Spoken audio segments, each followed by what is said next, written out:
Olá, muito boa tarde, boa noite, bom dia, a depender do fuso horário que nos está a ouvir.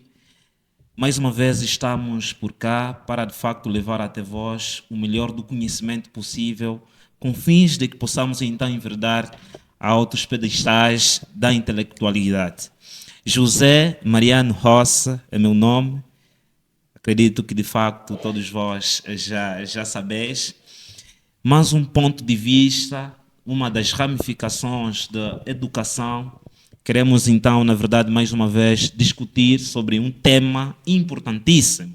Aliás, como sempre, não estamos aqui para discutir temas que de facto promovem, transbordam além daquilo que de facto tem sido discutido no senso comum. Estamos aqui para educar, estamos aqui para transmitir conhecimento, de formas a que então possamos melhorar a situação do nosso país e não só.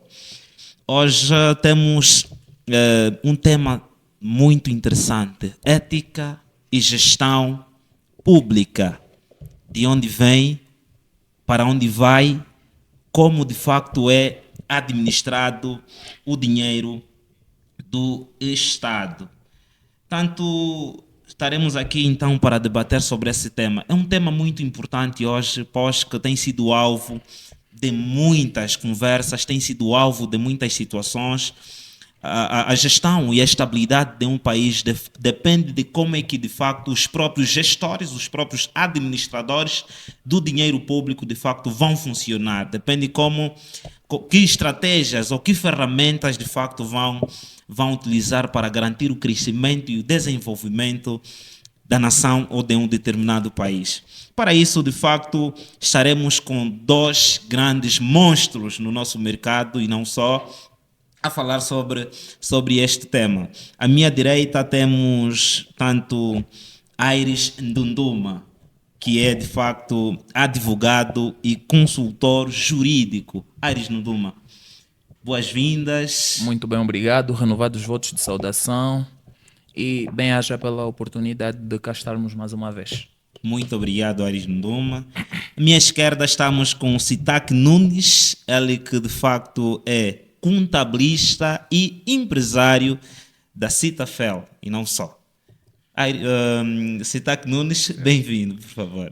Muito obrigado, senhor moderador. Saudações extensivas a todos e agradecer o convite que nos foi formulado. E cá estamos mais uma vez para, na apreciação contabilística e empresária, ou empresarial, podermos apresentar a nossa perspectiva em relação à temática que nos foi colocada. Muito obrigado, espero que o ambiente seja produtivo. Muito obrigado. Na verdade é sobre produção que queremos. Estamos aqui não para criarmos desordem intelectual, mas para podermos educar.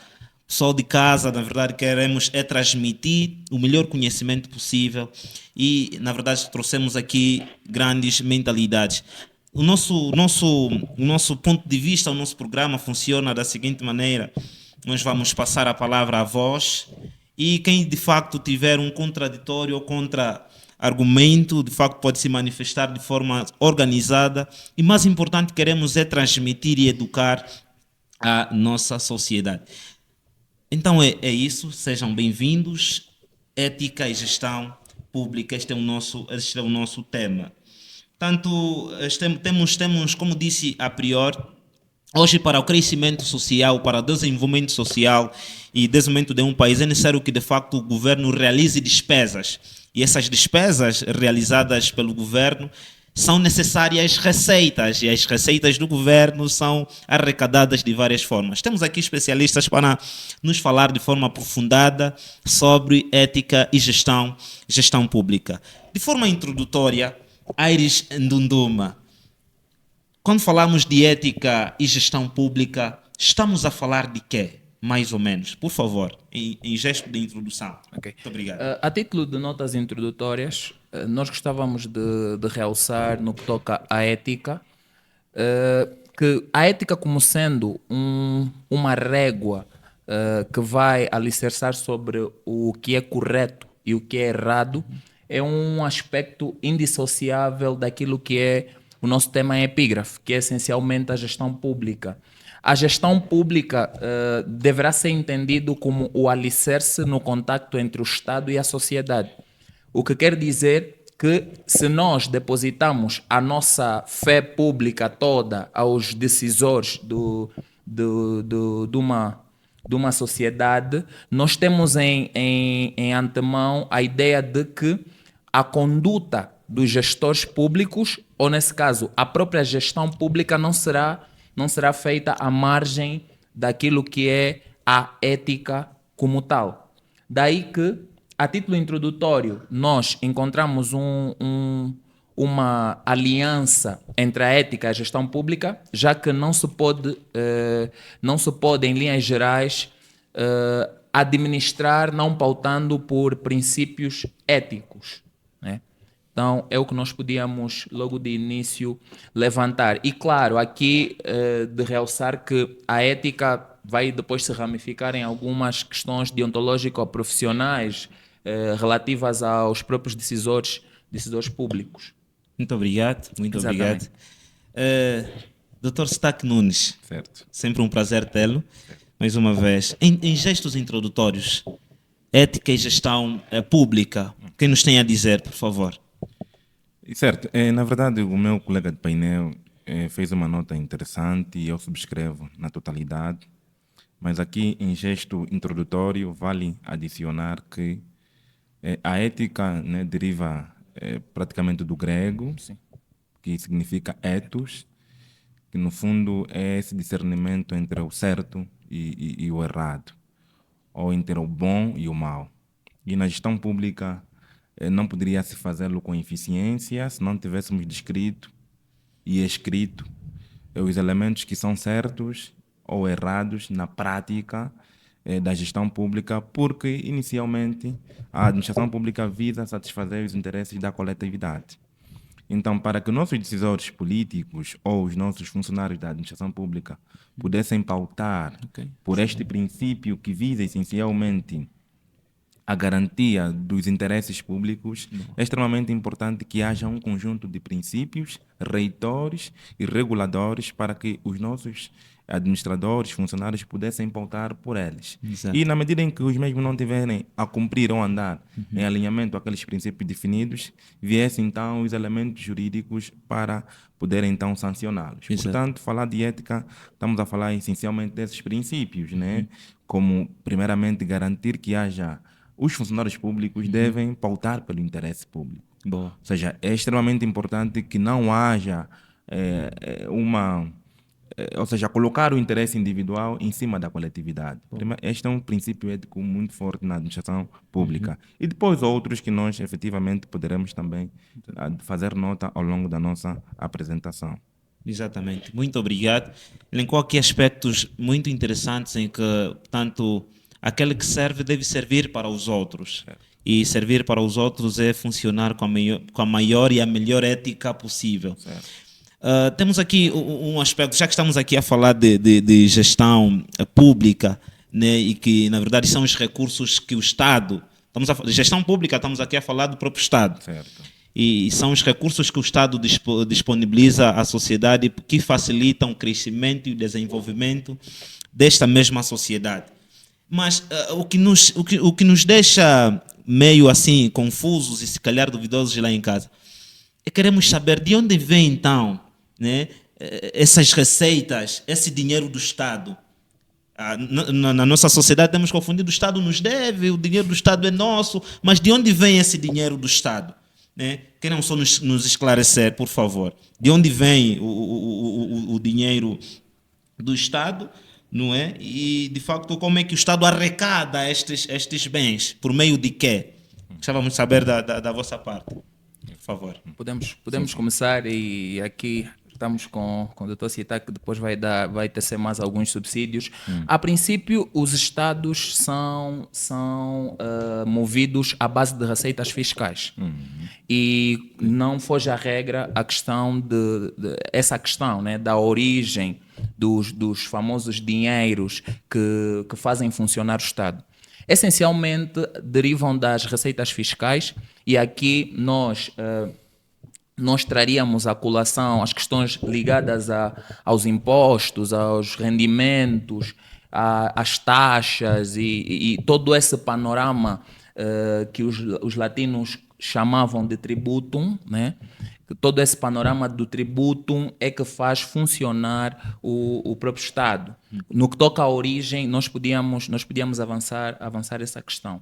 Exatamente. Sim, porque há uma ideia que permeia a visão comum de que o que move o Estado são essencialmente os recursos in natura, né?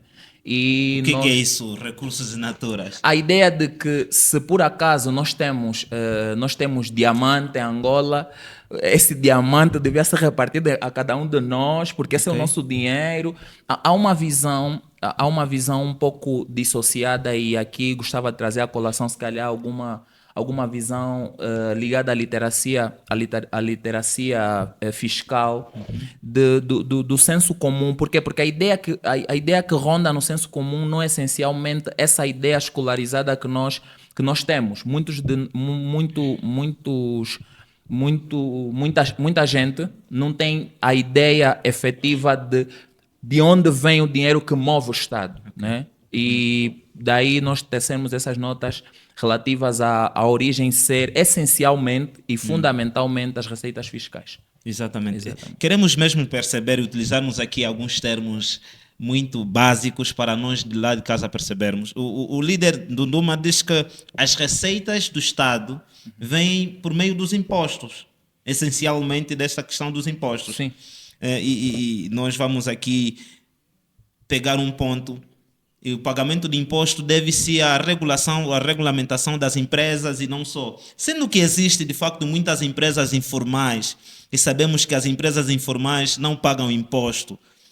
Será que necessariamente todo o dinheiro que o Estado arrecada vem mesmo dos impostos das empresas formais ou tem outra forma que o Estado usa para arrecadar receitas, doutor Sitaque?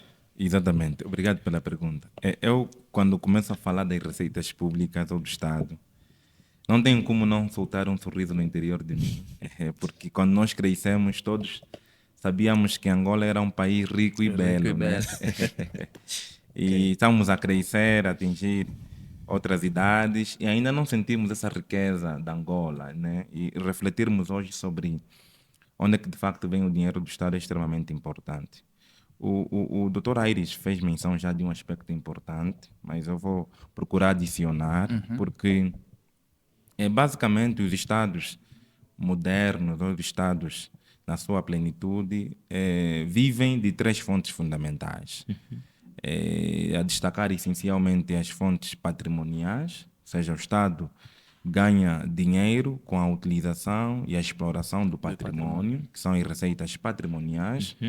O Estado também vive ou obtém dinheiro das receitas creditícias, que estamos aqui a falar concretamente dos créditos contraídos tanto a nível da praça internacional, bem como os créditos contraídos a nível da praça local, que é a tal dívida pública interna, que pode ser feita pelas empresas ou então pelos particulares, na emissão de títulos ou bilhete de tesouro. E também temos essencialmente as receitas tributárias, que é ali onde essencialmente entram o aspecto que foi dito pelo Dr. Aires. Nas receitas tributárias nós encontramos três elementos fundamentais, que são os impostos, as taxas e as contribuições especiais.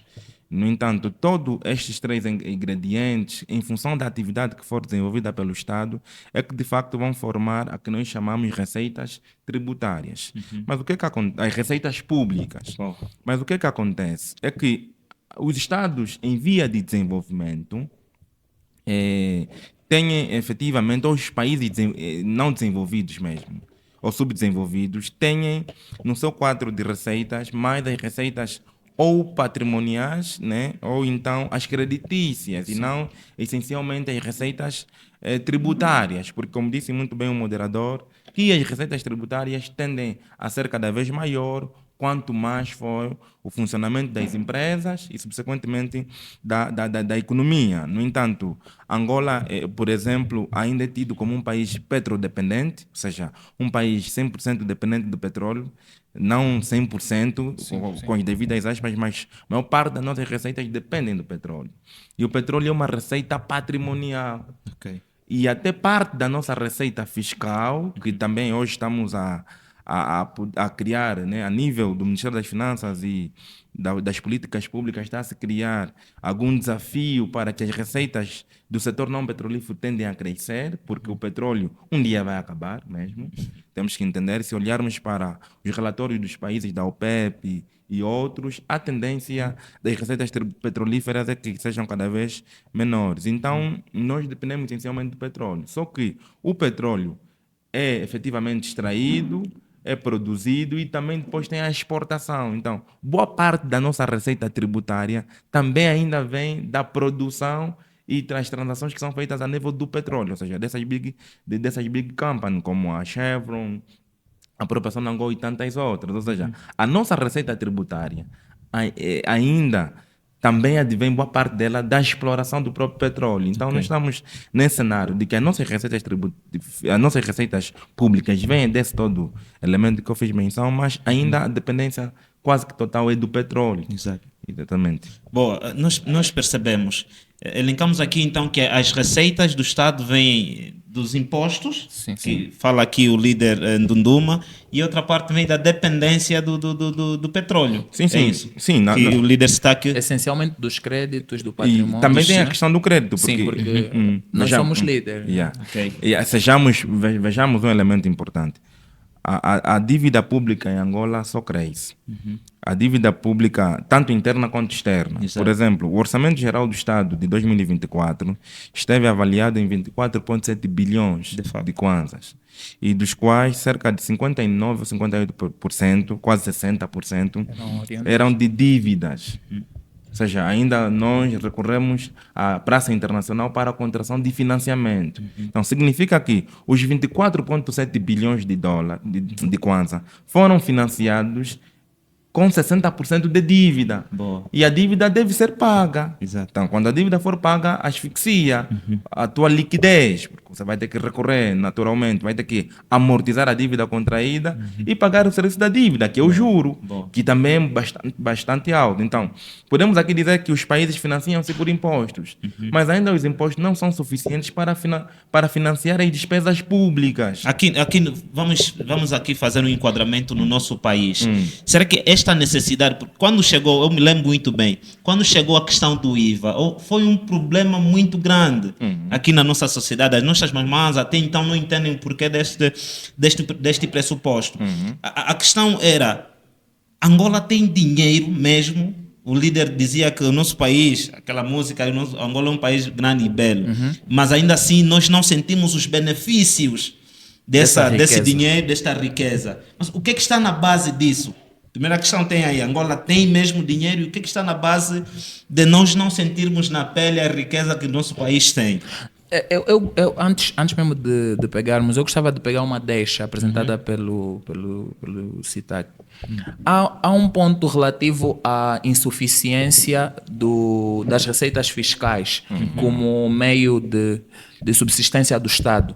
Ok. Às tantas, nós ficamos a nos questionar sobre o fator regulação, né? Regulação dessa área atinente às receitas fiscais. Por quê? Porque nós acabamos por sentir, né? Aqui falo nós, como sendo parte do senso comum mesmo, nós acabamos por sentir que há muito dinheiro a ser produzido a nível de receitas fiscais, mas às tantas, por nós termos mais atenção à visão petro, ficamos com... É como se nós estivéssemos a retirar o dedo da impressão das receitas fiscais. Por quê? Porque nós não conseguimos entender, por exemplo, o facto de nós estarmos constantemente a solicitar e a tornar Angola um mercado aberto para investimento estrangeiro e tudo mais, termos aqui já algumas empresas, porque também entendamos que Angola de 2025 não é Angola de 2002. né, há algum impacto no mercado econômico a ser feito por meio das empresas. Mas ainda assim, as receitas fiscais revelam-se insuficientes e podemos até colaborar e corroborar nesse aspecto, só que fica aqui um ponto cego no que toca à transparência dessas receitas fiscais. Eu não sei, às tantas, qual é a apreciação que o Dr. Steik faz em paralelo à afirmação segundo a qual os impostos ainda se revelam insuficientes fontes de receita. Sim, obrigado. Sim, Aires. O que acontece? Não nos mintamos, e não é mesmo para nos mentirmos, porque se tiram do nosso orçamento o petróleo, Sim. Angola vai entrar numa situação de extrema, não diria pobreza ou calamidade. Angola estará péssima. Se nos tiram o petróleo, Angola não funciona. Por quê? Porque as nossas receitas ainda advêm do petróleo. Há um desafio grande que o Executivo tem levado a cabo para diversificar a fonte de receitas, né? ou a diversificação da economia. Mas ainda é um desafio em Angola, porque se olharmos para o crescimento de Angola, se olharmos, por exemplo, para 2002 a 2024, por exemplo, se você acompanhar o gráfico do crescimento das receitas em Angola, você vai dar conta que quando o petróleo sobe, a nossa produção, o nosso PIB também sobe. Mas quando o petróleo desce, o nosso PIB também desce, porque o PIB é o principal indicador macroeconômico para nós medirmos a produtividade nacional. Certo. Ou seja, o nosso PIB desce quando o petróleo desce, o nosso PIB também sobe quando o petróleo desce. Por quê? Sim. Porque em outros setores não há economia. Angola é um país petrodependente e Angola também é um país que não exporta, não produz, né? Vive só de importações. Agora, há um desafio que tem sido feito, e ali podemos destacar vários projetos que foram realizados pelo Executivo, nomeadamente a própria reforma tributária, porque hoje em dia os países modernos vivem de impostos, mas nós ainda não vivemos dos impostos. Sim. Então, há necessidade de criarmos um conjunto de leis, mecanismos para que maximizemos as nossas receitas tributárias. Só que as mesmas não vão ser maximizadas com leis. Tem que haver produtividade na economia. Quem produz com os impostos são as famílias, por meio do consumo e do seu rendimento pessoal, e, subsequentemente, são as empresas, por meio dos seus lucros. Se nós olharmos no Orçamento Geral do Estado, do ano em que fiz referência, ainda notaremos que das receitas, apenas 9 mil milhões de kwanzas é que vêm dos impostos. Mas se olharem nos impostos que contribuem, cerca de 4 ou 5 mil milhões ainda vem do setor petrolífero. Por quê? Os impostos vêm, por exemplo, vamos falar, quais são os impostos que o Estado arrecada? Okay? O Estado arrecada, por exemplo, o imposto industrial. O imposto industrial é um imposto pago pelas empresas quando obtêm lucro no final do exercício. Mas, Dr. Steik, eu não quero roubar o papel do moderador. Sim. Mas há aqui um ponto. Sim. Há um ponto. Enquanto nós continuarmos a olhar para o petróleo, as outras fontes de receitas serão áreas de pouca observação por parte da maioria. E nós acabamos por ver que em Angola não se fala de transparência orçamental. Tendo em conta esses escândalos que nós vemos hoje, acabamos por dar conta que, por exemplo, esses dados não são transparentes. Ficou claro. Não, são os ficou que temos, claro. não. Não. Esses dados não são transparentes. Se são o que temos ou não, facto. Mas Sim, não são transparentes. Por quê? Entenda que também tem instituições internacionais ali. Esses dados não são do Ministério das Finanças. Sim, mas ainda assim, nós nos vemos em escândalos em que se revela outros montantes que não constaram desses orçamentos. Sim. Sim, e esses dinheiros eram oriundos de fontes, seriam fontes de financiamento do próprio Estado. E estaríamos aqui a falar, por exemplo, de números maiores se tivessem sido contados. Sim. Esses valores. Sim. Então, não será que nós devíamos começar a pensar numa perspectiva de que, inclusive, não termos as receitas fiscais como principal fonte ou não prestarmos atenção nas receitas fiscais fosse também um meio de esses dinheiros serem negligenciados do ponto de vista de fiscalização e transparência orçamental? Não, eu acho que, claro que falar da transparência é complexo em Angola e eu não tenho tantas bases para o efeito, mas é o que eu digo sempre, né? Os dados estão publicados e eles falam muito, porque são numerados. Se nós não tivermos uma outra fonte, fica muito difícil ter que aferir. Sim. Claro que no orçamento já houve muitos críticos sobre algumas rubricas que não são declaradas no orçamento, como o caso do gás, da madeira e outros recursos naturais que também Angola efetivamente explora. Eu não fiquei bem atento na proposta orçamental ou no orçamento de 2025, porque ainda estou a estudá-lo. Mas ainda havia já essas reclamações. Mas se olharmos, porque hoje o nível de transparência, e se olhares também até no ranking, Angola subiu alguns degraus, comparativamente com os anos anteriores.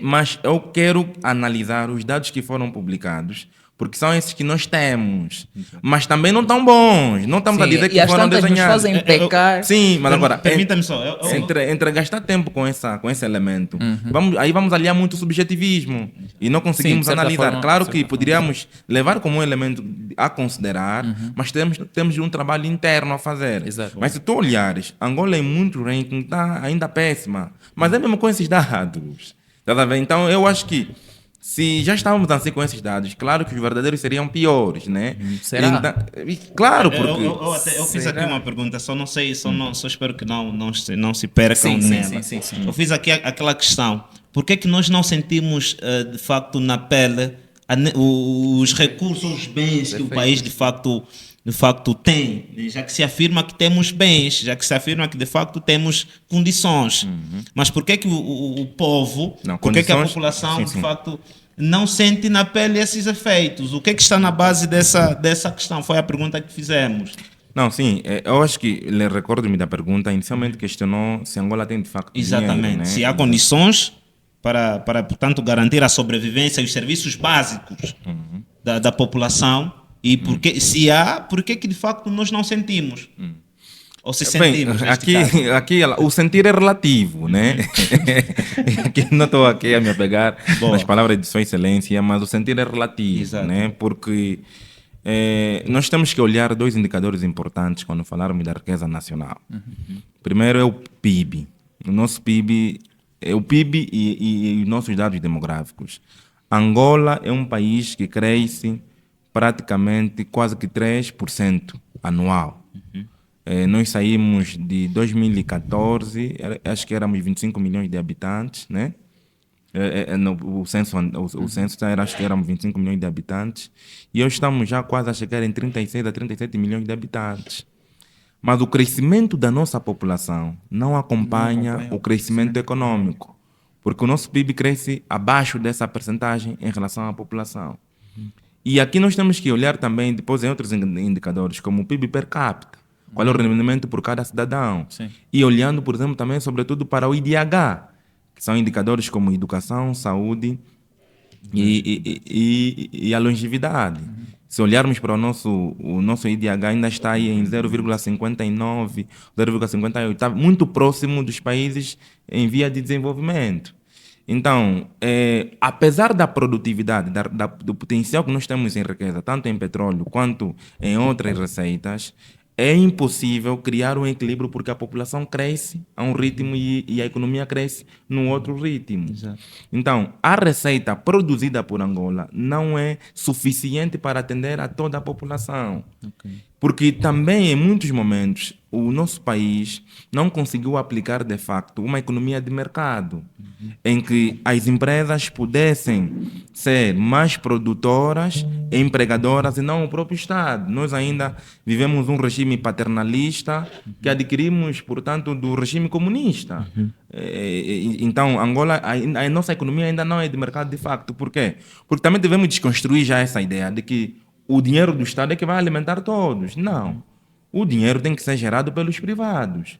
Numa economia de mercado tem que haver, o Estado tem que fazer o seu papel de facto, de regulador, estimular a economia, mas as famílias vão produzir e elas vão ganhar daquilo que produzem. Para que, quando há impostos, apenas se faça ou se vele pelos serviços públicos. Ok, posso também tocar nessa questão que Tá, foi à levantada? vontade, pode tocar. Pegando essa questão e tendo em conta aquilo que são os acontecimentos odiernos, né, da Angola, eu teria uma percepção de que, a nível dos números, a nível daquilo que são, aquilo que é a base de dados que nós temos, concordaria com o Dr. Sitak.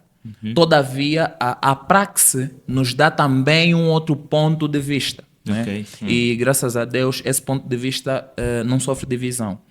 Por quê? Porque nesse outro ponto de vista, nós também acabamos por dar conta que a gestão pública, os decisores, encontram-se banhados em muitos esquemas.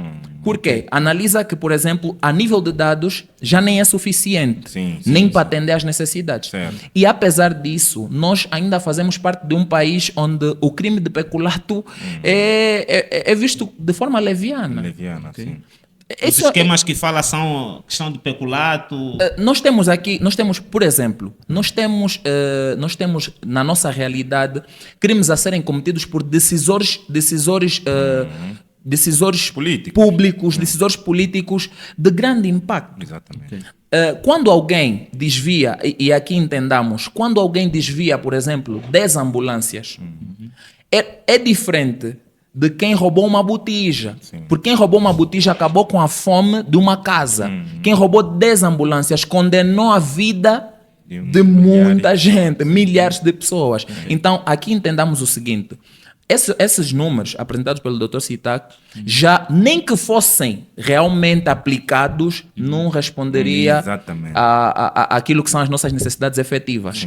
E ainda assim, nesse processo, tem desvios, tem corrupção, tem esquemas fiscais, tem um monte de situações. E aqui nós começamos a voltar para aquilo que é a ideia de Dostoiévski, né? Nós não podemos mudar a sociedade se não mudarmos o animal que mais fere a sociedade, que é o homem.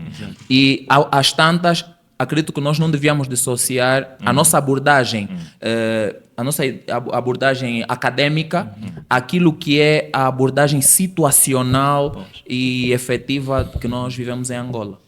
É uma questão preocupante que apresenta e que tem assolado a nossa sociedade, a questão dos desvios dos fundos, a questão da corrupção que tem lesado. Será este o pendor que faz com que nós não sintamos na pele as riquezas? Porque se há desvios, Dr. Sitak Nunes, é porque tem alguma coisa. Se desviamos, o famoso atualmente tem os 7 milhões mil milhões. 100 mil milhões ou bilhões que se desviou, é porque ainda tem. Então, o que está na base desse desvio?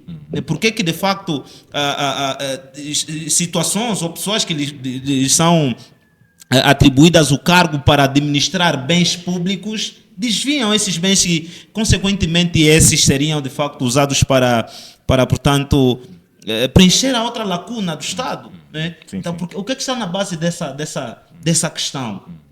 Sim, olá, boa pergunta. E aqui o Aires fez nota a um aspecto importante. Ou seja, se nós olharmos para as nossas previsões, já apresentam indicadores com cenários péssimos, né? Ou cenários de muito risco. Então, esta situação agrava quando, mesmo assim, não há disciplina para efetivamente implementar aquilo que nós estamos a nos comprometer. E a resposta da sua pergunta está mesmo no tema em que nós estamos aqui a discutir, que é a ética na administração pública. Porque eu tinha um professor de sociologia que ele disse algo muito importante, que o principal mal que enferma Angola está na honestidade da pessoa. Não conseguimos repetir, por favor. Eu estava a dizer que o principal mal que efetivamente enferma Angola está na honestidade das pessoas. Isso é muito forte. Ok? E se tu olhares, tudo quanto hoje é feito está muito associado para os valores morais, valores éticos das pessoas. É que as pessoas são desonestas. ok? E esse comportamento, por exemplo, do caso dado do exemplo de 7 mil milhões, é efetivamente um ato de desonestidade. Ou seja, não há ética inicialmente por parte daquele jovem. Porque ele, quando tira 7 mil milhões para consumir sozinho ou com um grupo de pessoas, já quebrou com o princípio básico da lei da propriedade pública, que é velar pelo interesse da coletividade. Ou seja, quando tu fores um servidor público e não consegues colocar o interesse coletivo em cima do teu interesse pessoal, tu não estás preparado. Ok. Porque 7 mil milhões, eu estava a fazer aqui algum cálculo.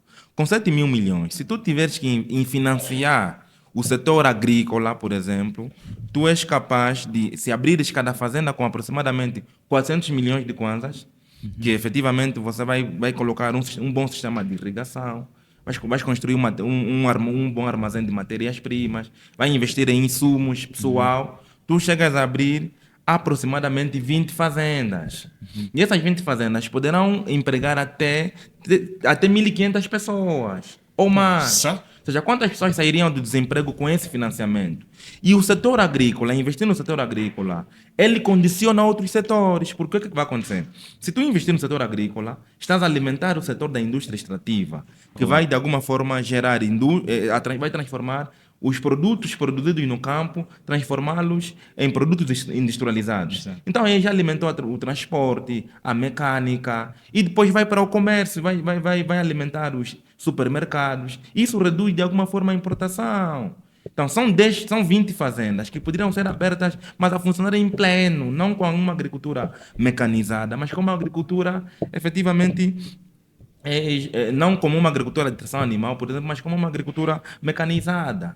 E se isso levar em outros planos de negócio, ou em outros negócios, como por exemplo em farmácias, assim a funcionarem de forma farmácia e com serviços de centro médico, por exemplo, aqui com um modelo de negócio de uma microempresa, você pode falar aí de aproximadamente 20 milhões tens uma farmácia a funcionar. Com 20 milhões a funcionar uma farmácia, você pode abrir até aproximadamente 350 farmácias que vão com serviços também de saúde pública, vão combater doenças como a cólera, que é uma doença básica para um país que produz como o nosso, que é um problema de higiene. Exato. Estamos juntos? Então essas farmácias deveriam combater um problema muito grande que o país não consegue resolver com os poucos hospitais que nós temos. Então, o que está na base disso, por isso que nós dizemos sempre, nós somos excelentes na criação de leis, mas somos péssimos na execução. Porque a forma como é executado o Orçamento Geral do Estado não gera produtividade. E as coisas estão ainda um pouco piores, porque há ceticismo em muitos aspectos. Como é que Angola, em um ano, sai de um orçamento de 24,7 bilhões para um orçamento de 34,3 bilhões, ou seja, um crescimento de quase 40%. O nosso PIB não cresceu isso tudo. Ok. Nós queremos satisfazer quê? O número de municípios que criamos. Exato. E esses municípios só geram despesas correntes de consumo. Você vai ter que pagar salários, construir. E isso não tem um impacto direto na economia. Ok? Para que efetivamente multiplique a nossa produção. Então eu acho que esse comportamento está muito atrelado à ética. Porque nenhum cidadão que ama Angola tem que ter a coragem de tirar 7 mil milhões sozinho. Exato. E já aconteceu casos piores, Sim, né? claro. Mas esta aqui é o mais recente. Portanto, mas também houve falha das instituições. Ok. Né? A AGT falhou bastante. Para mim, o corpo diretivo todo da AGT aqueles que definem o plano de controle, ok? Porque isso tem que ter sistema de controle interno. Certo. Não é possível. Há quanto tempo isso acontece? São os acessos, Exato. são as auditorias, mas tem que ser feita por pessoas independentes. Não pode ser que quem gere é quem audita. Ok? Esse é um setor muito chave que tem que ver a auditoria permanente. Exato. Nem se fosse uma auditoria trimestral. Exato. Porque se há, e o presidente da UNITA fez um pronunciamento que esse dado Ok. foi efetivamente camuflado, porque estamos a falar cerca de 80 mil milhões. Nossa. Isso foi numa nota de imprensa 2 ou 3 dias. Então, nós precisamos efetivamente olhar para Angola com muita seriedade, porque o que nós temos ainda é potencial. Boa lei, mas se não houver um bom executor, nada vale aquela lei. Exato. Percebemos. Interessante. Aires tem Sim, um sim. ponto de olhar também. Sim, nesta há um questão. ponto de vista relativo a essa situação e na verdade eu mesmo arrastei essa conversa para esse lado porque realmente fere-nos quando nós acabamos e Angola está a ser construída dessa forma. Estamos a construir Angola por meio de pessoas que usam palavras pomposas para dizer coisas bonitas quando debaixo dessas palavras tem uma realidade negra, assustadora e aqui negro como algo mesmo péssimo. Nós estamos a viver momentos muito, muito, mas muito tristes. Imagina que a abordagem que foi apresentada pelo Dr. Sitak foi uma abordagem do ponto de vista, como é que eu diria? Do ponto de vista de dados, né? Uma abordagem efetiva, mas que essa abordagem ainda no caminho se encontrava com alguns obstáculos que é o próprio cidadão. Eu acredito que primeiro precisamos olhar Angola da seguinte forma. Essas problemáticas que estamos agora a descobrir não são problemáticas novas. Sim. Atenção, isso precisa de um processo até chegarmos aqui. Ok. A Angola que nós estamos a viver hoje é a Angola das cervejas de cada 50, das maratonas de cada 30 Certo. e tudo isso. Esse resultado é o que nós estamos a ver agora. Entenda que nós todos estamos aqui a lutar, e aqui me apego a deixa feita pelo Dr. Sitak, estamos aqui a lutar, por exemplo, da questão da honestidade Sim, sim. do próprio homem angolano. Sim. Nós reclamamos dos decisores públicos. Recentemente aconteceu um escândalo, né, de uma invasão, uma suposta invasão cibernética numa operadora do país, Sim. onde todos nós nos sentimos felizes por estar a subtrair recargas dessa operadora. Ok. Atenção, Os esse 50 gigas, né? é um instinto que está dentro de nós. O que quer dizer que muitos de nós, se estivéssemos na posição desse jovem, podíamos ter feito desvio de 7 mil milhões ou mais. Quer dizer que o problema não está no cargo que essa pessoa ocupa, mas na construção do eu angolano, eu, cidadão angolano. Por quê? Porque esse eu está corrompido. E o que eu posso dizer agora, assim como solução para Angola é: precisamos destruir Angola para construir Angola.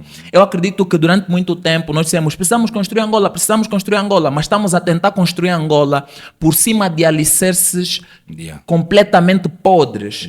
Nós precisamos destruir esses alicerces, tá a ver? Fazer novas alvenarias, trabalhar novamente num projeto de Angola e termos uma Angola real e efetiva, onde nós consigamos dizer assim: Deus abençoe Angola também. Onde nós consigamos dizer assim: primeiro está o angolano, eu morro pela minha pátria. Se a minha ficha de 4 milhões entrar, eu não vou fugir da Angola, eu vou continuar aqui.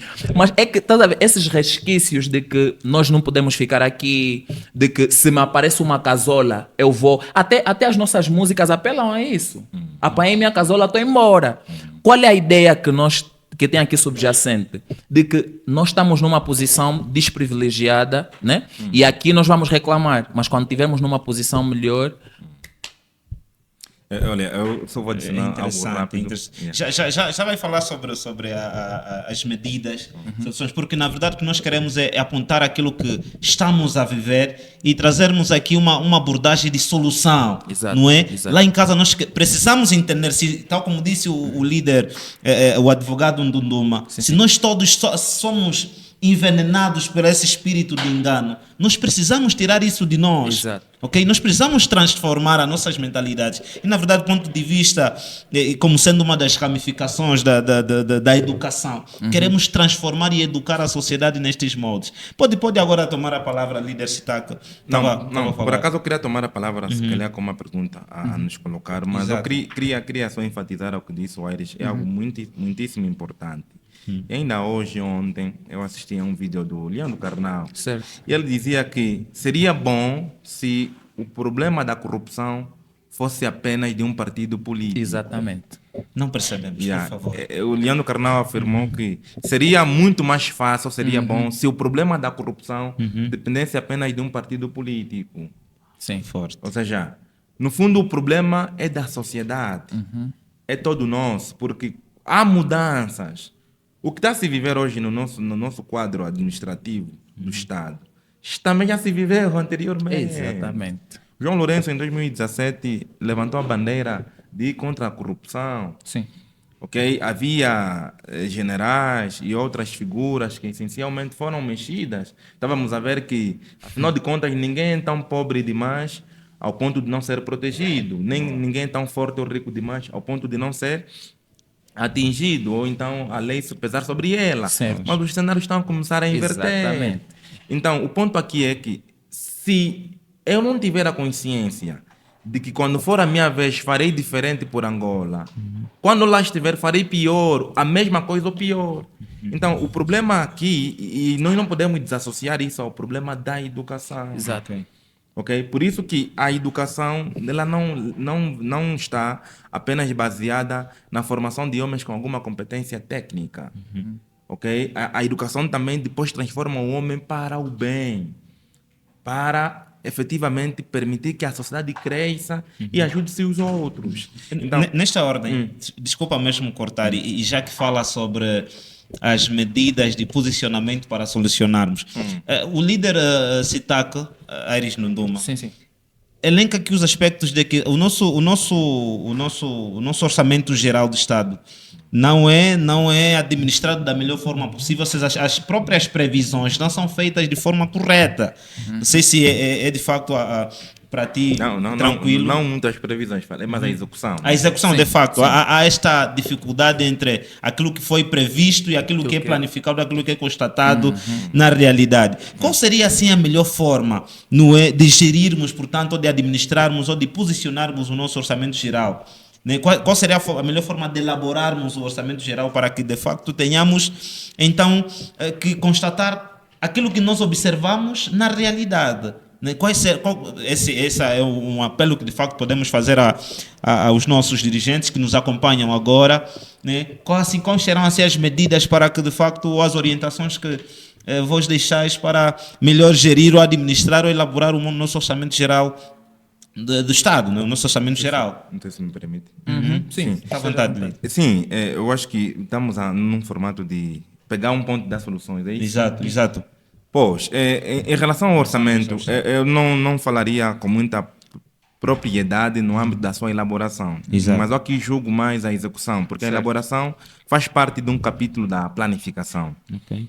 Mas a execução aqui deixa muito a desejar, porque a classificação das despesas em termos percentuais do orçamento também dita muito para o que nós queremos num certo exercício econômico. Exato. Por exemplo, nós somos um país que a nossa educação é débil, a nossa saúde é débil.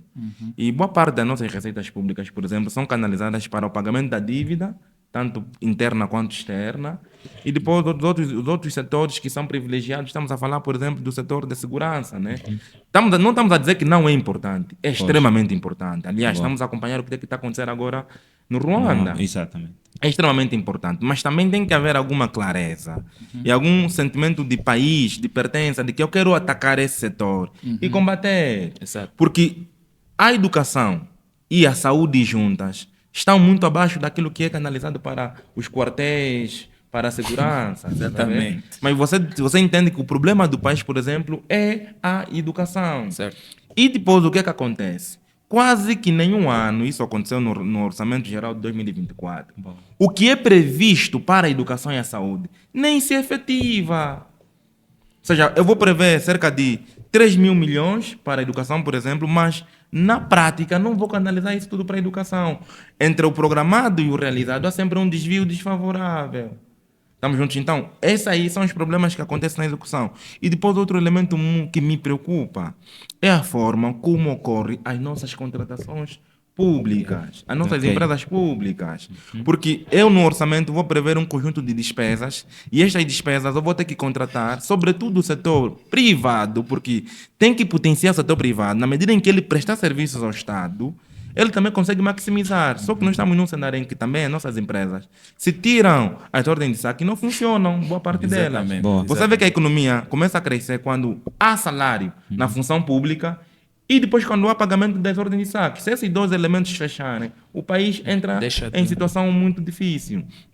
Então, Tem que se rever muito bem a nossa lei da contratação pública. E aqui não é só a lei, mas também a praticidade. Sim. Porque não é possível uma empresa que está a se constituir hoje, ok? Nunca teve histórico de pagamento de impostos, nunca teve histórico de pagamento de segurança social, ganha um concurso milionário. Exatamente. Essa empresa não tem funcionários, está a enriquecer apenas uma ou duas pessoas. Aquele que deu o enter e aquele que assina a conta. Depois repartem-se. E aí esquecemos que essa empresa poderia, se eu desse prioridade, por exemplo, a empresa do Nunuma, que existe há 5 anos, que tem funcionários, essa empresa vai pagar funcionários. Esses funcionários vão ganhar salário. Ganhando salário, vão pagar o IRT, é imposto.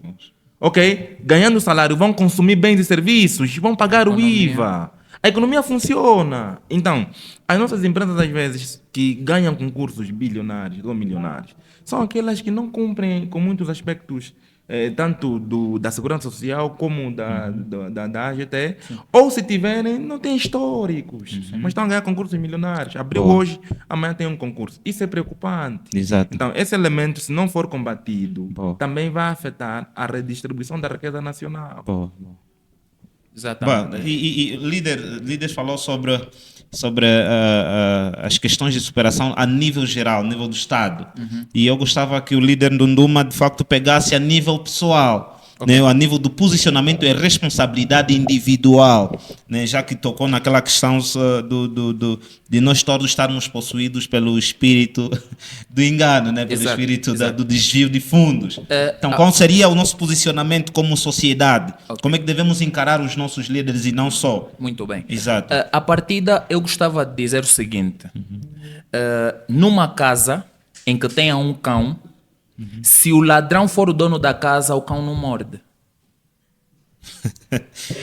Numa casa, precisamos perceber. Numa casa em que há um cão a guardar a casa, se o ladrão for o dono da casa, o cão não morderá o dono. Exatamente. A lógica é muito mais fácil haver desvio, haver corrupção passiva ou ativa, quando o dono da casa faz roubo à casa. E quando todos acordarem, ele simplesmente acusa que foi o cão que se distraiu. Isso é para refletirmos apenas, e acredito que se calhar vamos comprar cães de melhores raças e tudo mais. Seja mesmo um pouquinho mais transparente para que nós possamos perceber, para que quem nos está a ver consiga perceber. Não, o que nos está a falar de parábolas o que nos diferencia do resto dos animais é a capacidade de exatamente, de mas atenda que nem todo mundo tem essa capacidade de reflexão. Certo. Então gostava mesmo que... Mas a lógica é simples. A lógica é simples. Quando alguém se eu quiser fazer algum mal a esse podcast, será muito mais fácil se eu colocar o Dr. Sitak na porta, que é para olhar, enquanto ele fiscaliza, eu aproveito para fazer aqui alguma coisa. E nós sabemos muito bem que na prática isso se aplica à questão dos paraísos fiscais, à questão de desvios, à questão, por exemplo, de corrupção nos atos de licitações, à questão dos concursos públicos que são feitos sem transparência alguma e todas essas questões. Voltando àquilo que foi a questão, eu não queria primeiro tocar no cidadão, mas antes tocar nos decisores. Por quê? Há um ponto. Se de nós cidadãos espera-se, no mínimo, honestidade, nós temos de esperar muito mais dos decisores. Certo. Atenção, ele não está a decidir para a família dele. Está a decidir para Angola. E se ele decide para Angola, os angolanos devem exigir desse decisor. A lógica é, nós conseguimos ter uma lei que é mais coerciva para uma influencer digital do que para um decisor público. Então precisamos mesmo nos rever, né? Quando nós conseguimos trancar uma influencer durante 2 anos, mas um decisor que desviou milhões e a população toda conhece, depois de um tempo simplesmente vai à casa. Não, está a cumprir, não sei o quê, na condicional e blá, blá, blá. Mas nós sabemos que se fosse, por exemplo, um 12 furos, que já tem tatuagem, que já tem não sei o quê, ele ficava aí 5 anos. Com certeza. E isso mostra o quão falho é o sistema legal da Angola. Nós não temos leis que realmente são rígidas a quem devia ser. Por quê? Porque essas pessoas são os donos da casa. Mas Pois. aí, enquanto jurista, também tem um grande desafio. Porque, Exato. eu não sou jurista, não vou me atrever a falar do ponto de vista técnico, mas o que se constata é que não há uma clara separação dos poderes. Ok, sim. E isso afeta muito. E esses elementos que estamos aqui a dizer levantar. são muito mais extensivos também no nosso próprio ambiente de negócios. Exato. Porque, infelizmente, as nossas instituições não funcionam com autonomia, sobretudo aí de justiça. Sim. Mas se tá aqui, entenda que isso começa a acontecer quando? Começa a acontecer quando quem dá parecer jurídico em TV é um sociólogo. Quando quem dirige não entende nada de direito, mas ele comanda Mas quem... os juristas é que estragaram Não, agora. não. Entendamos que, por exemplo, e isso é Disse facto. isso, né? Mas pronto, essa parte é melhor. O doutor O doutor Ok, mas Sitac- o vai doutor já- Sitac vai já fez uma continuar. abordagem- De- O doutor Sitac fez uma abordagem, desculpa só. O doutor Sitac fez uma abordagem e que valia mesmo aqui dar um acento tônico. Sim. Qual é o ponto? O ponto é, os decisores públicos são formados em administração pública. Eles têm capacitação em administração pública. Eles sabem gerir o bem público. Não será que devíamos lhes dar um ensaio numa cantina do Mamadou primeiro, para depois nós vermos se realmente eles sabem trabalhar com o bem de todos? Às tantas, o que é que nós fazemos em Angola? Quem responde pelas áreas não é quem realmente tem esse conhecimento que o Dr. Sitac tem nos assuntos econômicos, nos assuntos contabilísticos. É quem o dedo chegar primeiro. Então, nós temos um problema conjuntural em Angola e andamos às tantas a tentar resolver isso celularmente. Quanto aos decisores, a questão é simples. Nós precisamos responsabilizar coercitivamente todo decisor que... Crimes ligados a decisores é uma coisa muito grave. Como é que você está a dizer que quer diversificar a economia e atrair investidores, mas a tua administração geral tributária tem escândalos dessa natureza? Eu tô nos Estados Unidos, estão a me dizer que é para investir em Angola, mas em Angola a própria AGT está a cair com 7 mil milhões. E eu, como empresário, também sou maluco ao ponto de ir pagar imposto nesse país. Desestimula. Olha, Desestimula completamente. Já vou passar a palavra Exatamente. ao líder. Eu gostava só de deixar uma sugestão. Boa. Tem aqui antes mesmo do podcast estávamos aí a falar sobre questões de tecnologia e tudo mais. Se realmente tivermos intenção de acabar com essas questões, investamos em tecnologia. Por Para exemplo, reduzir a intervenção, sim, interferência humana. a interferência humana. Nós conseguimos colocar blockchains, né, que vão analisar toda a transação, por exemplo, das receitas fiscais da Angola. É possível. Nós temos inteligências artificiais que podem fazer uma fiscalização que um ser humano não estaria a fazer na sua... Por quê? Porque o ser humano vê as notas também. Quando ele deixar de ver as notas, quando o sistema for essencialmente digital, se calhar teríamos alguma melhoria. Mas, claro, também não podemos negligenciar a nossa situação do ponto de vista de crescimento. E tem muitos outros fatores. Mas, Aires, a tecnologia também é mesmo feita pelo homem. né? Exatamente. Dr. Sitac, vai Só um já, ponto, vai né? já, Só vai um já ponto. responder. Né? Antes, de facto, queria fazer aqui alguns cumprimentos para que, de facto, possamos funcionar da melhor forma. É necessário que andemos com os outros. Sim, e sim. nós temos aqui alguns parceiros que nos ajudam nos ajudaram e continuam a nos ajudar a fazer acontecer o nosso podcast, né? O nosso programa, como a Odonto Pharma, Mentes Livres e, portanto, Estudo da EFIS. São, de facto, nossos parceiros e convido todos aqui que nos assistem a seguir as nossas redes sociais, Educação com Capa, Facebook, WhatsApp, Instagram e também já estamos no TikTok, né?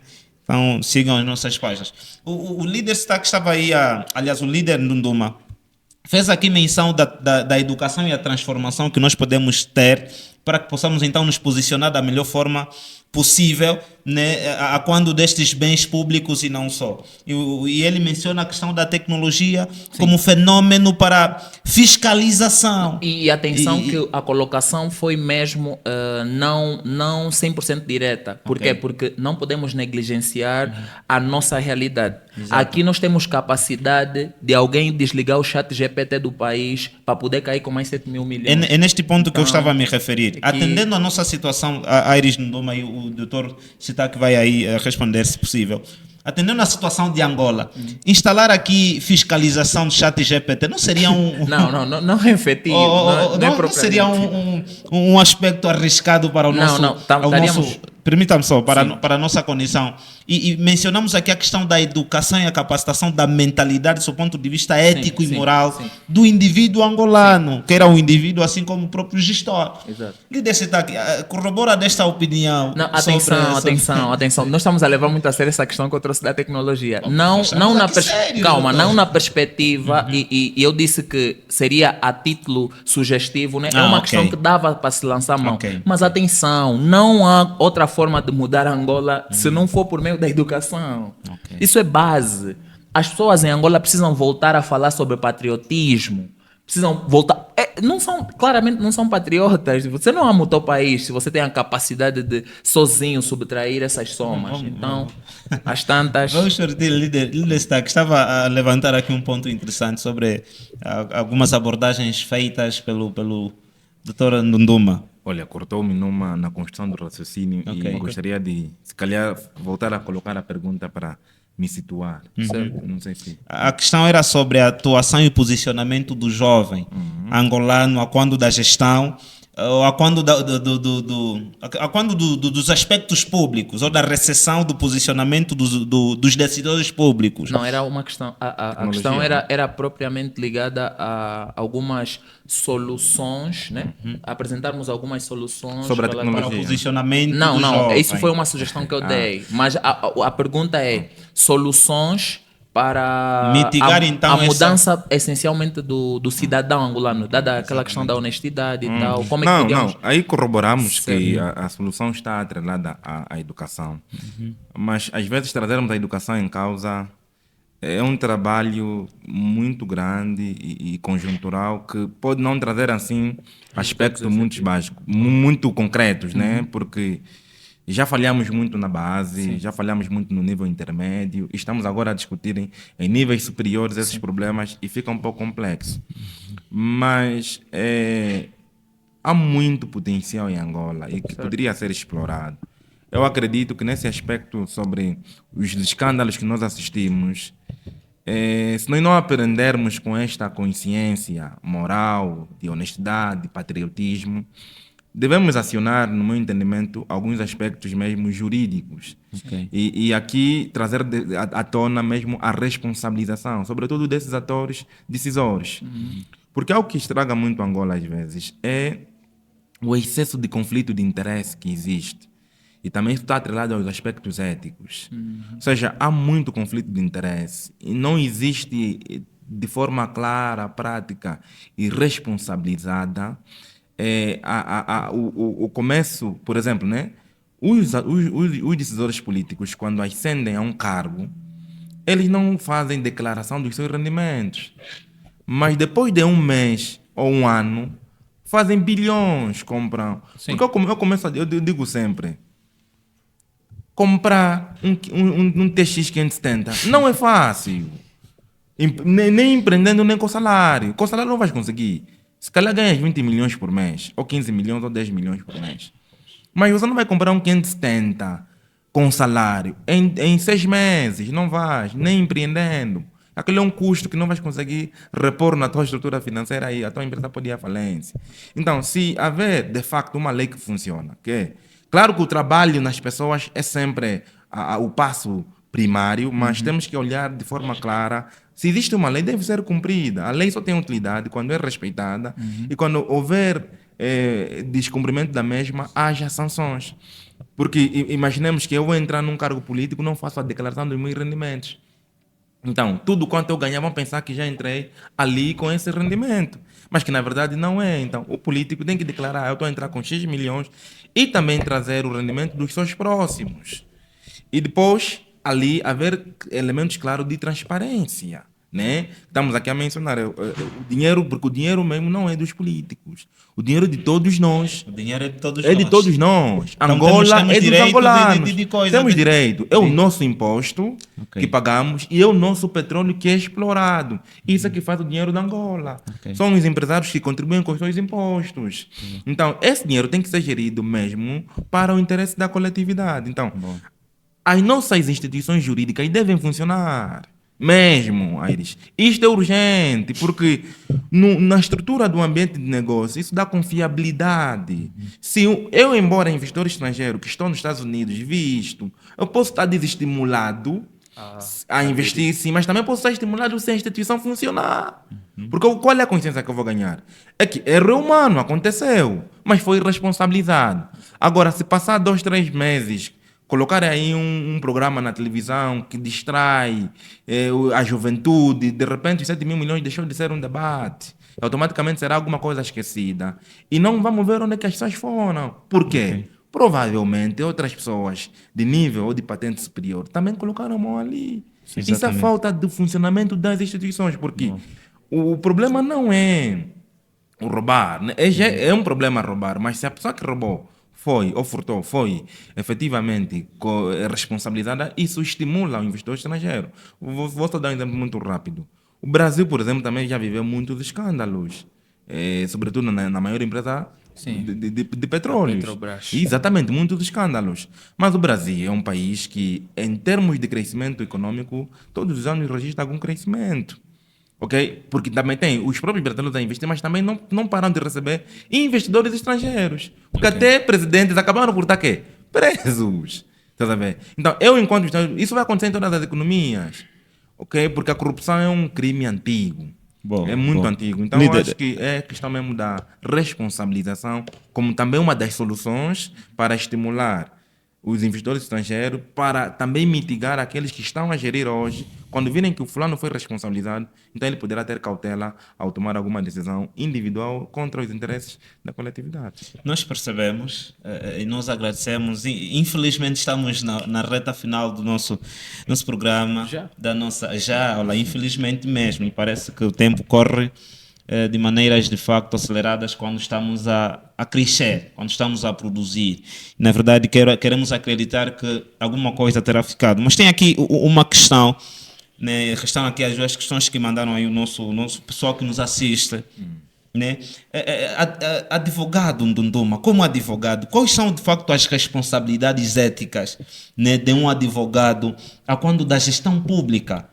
Quais devem ser as responsabilidades do advogado a quando desse todo o processo de gestão pública? E a mesma questão faço ao líder Eustáquio Nunes. Quais são as responsabilidades de um contabilista na gestão pública, dos aspectos públicos? Por favor, líder Ndunduma, e vai também, depois da questão, finalizar com as considerações finais, passa a redundância, sem esquecer de facto de agradecer aos nossos parceiros. Então, estamos a falar da Odontofarma, Mentes Livres e também o estúdio Fish. Por favor. Eu acredito que importa aqui referenciar que a intervenção de todos os entes, né, na questão da gestão pública é essencialmente terciária. Nós cumprimos mais um papel fiscalizador. E o que nós estamos a fazer aqui, por exemplo, com esse podcast, já é uma impressão daquilo que é o nosso posicionamento relativo à gestão pública. Até porque existem inferimentos que nós não poderemos estar a fazer no dia a dia do gestor.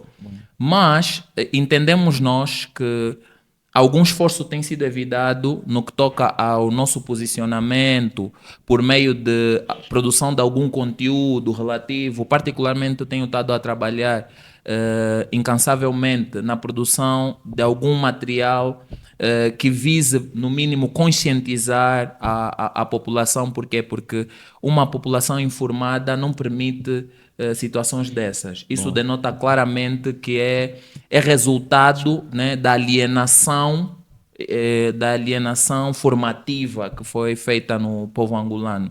Então, a nossa intervenção, a intervenção de um advogado, a intervenção de... Claro, né, falarei do meu lado apenas, mas a intervenção de um advogado é essencialmente fiscalizadora e cumpre também um papel de sermos... caminharmos com aquilo que é a literacia de assuntos ligados à gestão pública. E temos-lo feito. Muito Relativa às considerações finais, Vamos só permitir o líder, ok. depois vai Sem dar as problemas. considerações finais. Sem problemas. Muito obrigado. Exatamente. Doutor. Pois, em relação ao contabilista, nos âmbitos dos aspectos de ética, primeiro dizer que isso é uma tarefa mesmo da coletividade. Todos nós temos uma cota à parte, devemos trabalhar de forma coesa para conseguirmos materializar. Mas o contabilista, e aqui vou considerar como o profissional liberal, tem uma grande responsabilidade em produzir relatórios e contas com verdade. Quando eu digo com verdade, é obedecer o quadro de ética e deontologia profissional que faz parte dos estatutos da Ordem dos Contabilistas, como elaborar as contas com integridade, fazer menção efetivamente aos movimentos concretos, porque a soma dos relatórios das empresas é que vai resumir o nível de contribuição de receitas públicas na ótica fiscal. Ou seja, eu vou elaborar um relatório de 10 empresas, suponhamos que aquelas 10 empresas resumam um país, os impostos industriais, IVA e tanto mais são apurados pelos empresários juntamente com os contabilistas. Então tem que haver algum zelo, tem que haver integridade na elaboração dessas contas. É uma grande responsabilidade do contabilista, bem como a questão de fazê-lo com competência, porque o contabilista tem que ser um profissional competente, que forma-se, atualiza-se e efetivamente declara as contas com toda a verdade e com todo o profissionalismo. Mas aqui falamos de forma genérica da gestão pública, que é importante que cada um assuma a sua responsabilidade e que a soma dessas responsabilidades individuais farão de facto a coletividade. Só que existem entes que têm maior responsabilidade em função essencialmente do cargo que ocupam, como os administradores, o gestor de empresas públicas, que devem pautar essencialmente pela transparência, ou seja, divulgar efetivamente aquilo que ocorreu, devem colocar em primeiro lugar o interesse público mesmo, ou seja, nunca eu me autosservir, mas sim servir sempre a coletividade e, sobretudo, primar pela legalidade, né? Porque nós temos muitos instrumentos jurídicos reitores, desde a própria lei da propriedade pública, o Estatuto da Administração Pública e tantos outros que regem a conduta de um funcionário público. Então, é extremamente importante que as instituições, os gestores, os administradores dessas organizações façam um exercício constante para que muitos deles também não conhecem, se conhecem não o suficiente para que consigam efetivamente cumprir. E dizer que a ética nesse todo o processo deve ser uma tarefa mesmo conjunta. Muito obrigado. Nós, na verdade, trouxemos esse tema para instruir, para educar e, na verdade, tivemos especialistas, pessoas dotadas de conhecimento que nos levaram à reflexão profunda sobre o nosso posicionamento, como individualidade e o nosso posicionamento como gestor, como administrador, como, de facto, aqueles que são responsáveis para resolverem problemas do povo. E falaram aqui assuntos como soluções para esses assuntos de desvios, de corrupção, como a formação e o caráter da personalidade, a educação e primarmos pelos aspectos éticos. Foram pontos levantados também pelos nossos convidados, que nós, na verdade, agradecemos, e que deixaram uma reflexão muito, muito profunda. Aquele que serve, aquele que administra os bens públicos, deve, a priori, pensar no administrando, ok? Quem gera os bens públicos é mesmo para, de facto, garantir a sustentabilidade e a viabilidade daquele que, de facto, está a gerir os seus bens, os seus recursos. A administração não é para si em primeiro lugar, mas sim pensarmos nos outros. Isso vai para os nossos dirigentes, vai também para posicionamento da nossa sociedade enquanto indivíduo e contribuidor do crescimento e desenvolvimento do nosso país. Foram estas, de facto, e várias outras palavras que os nossos convidados nos passaram e muito bem, né? Nós agradecemos e resta-nos, de facto, esperar-vos nos outros momentos, termos cá novamente, não é? Mas para terminarmos, termos então as palavras finais, né, em torno do nosso tema.